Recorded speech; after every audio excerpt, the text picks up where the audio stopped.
તો લોકમેળાને લઈ મોટા સમાચાર મળી રહ્યા છે। સરકારે હવે જે એસઓપી છે તેમાં છૂટછાટ આપી છે, થોડા નિયમો હળવા કર્યા છે। લોકમેળાને લઈ મોટા સમાચાર પ્રાપ્ત થઈ રહ્યા છે। રાજકોટથી આ સમાચાર પ્રાપ્ત થઈ રહ્યા છે, જે મેળાને લઈ હવે સરકાર દ્વારા નવી એસઓપી જાહેર કરવામાં આવી છે અને આ બાબતે હવે ગાંધીનગરથી પરિપત્ર પણ આપી દેવામાં આવ્યો છે। મેળામાં નિયમોમાં થોડી છૂટછાટ સાથે પરવાનગી પણ આપવામાં આવી છે। હવે આરસીસી ફાઉન્ડેશન પણ ફરજિયાત નહીં રહે, સાથે સાથે અન્ય નિર્ણય સ્થાનિક તંત્ર લઈ શકશે તેવું પણ સૂચન કરવા।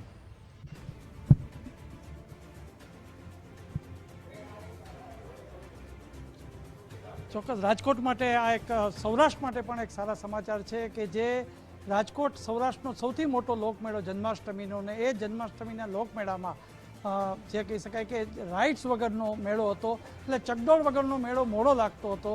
ઉચ્ચ કક્ષાએ રજૂઆત થઈ, પુરુષોત્તમ રૂપાલા સાંસદ છે એમના દ્વારા પણ રજૂઆત થઈ। આજે એક રાહતના સમાચાર મળી રહ્યા છે કે એસઓપી છે થોડી હળવી કરી છે। ટીઆરપી ગેમ ઝોન પછી એસઓપીનું જે પાલન હતું એને કારણે ગત વર્ષે તો વરસાદને કારણે મેળો બંધ રહ્યો હતો, પણ રાઇડ્સ નથી।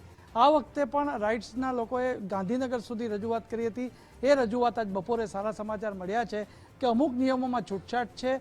જે આરસીસી ફાઉન્ડેશન હતું એને બદલે ટેકનિકલ રીતે એક ઇજનેરો કક્ષાના સુપરવિઝનથી આ બધું જોવામાં આવશે। સૌથી મહત્ત્વની વાત એ છે કે રાઇડ્સના સંચાલકોએ તમામ જગ્યાએ ગાંધીનગરથી એટલે રાજકોટથી ગાંધીનગર દર 2 દિવસે રજૂઆત કરતા હતા, એની ફળસ્વરૂપ અત્યારે ટેમ્પરરી જે 3 મહિના માટેનું ચકડોળને લાયસન્સ મળશે અને મેળો હવે કદાચ મોડો નહીં લાગે, કદાચ હવે નિયમ અનુસાર રાઇડ્સ પણ હશે। બિલકુલ, આભાર ધર્મેશ તમામ જાણકારી આપવા બદલ। તો હવે નિયમોમાં ફેરફાર કરવામાં આવ્યો છે, હવે ત્યાંના જે રાઇડ સંચાલકો છે તેને કેવી રીતે આવકારે છે, એમના તરફથી પણ શું પ્રતિક્રિયા આપવામાં આવે છે જોવાનું રહેશે, પરંતુ સરકારે થોડા નિયમો ત્યારે હળવા કર્યા છે।